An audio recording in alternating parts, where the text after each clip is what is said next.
Ayan, hindi niya alam kung saan siya aakyat. Diyan nga, tipapanam. Tapos may mga ibang bata na pasaway. Boom! Close kayo? Nagsang ito. Na.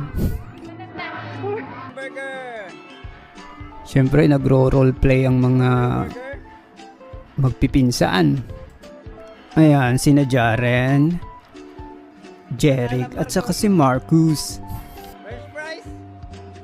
Kumakain daw siya ng french fries. At naghahanda naman sila para sa kanilang mga customers. Pagpatuloy nyo lang yan, may mararating din kayo. Tulungan mat Master Chef.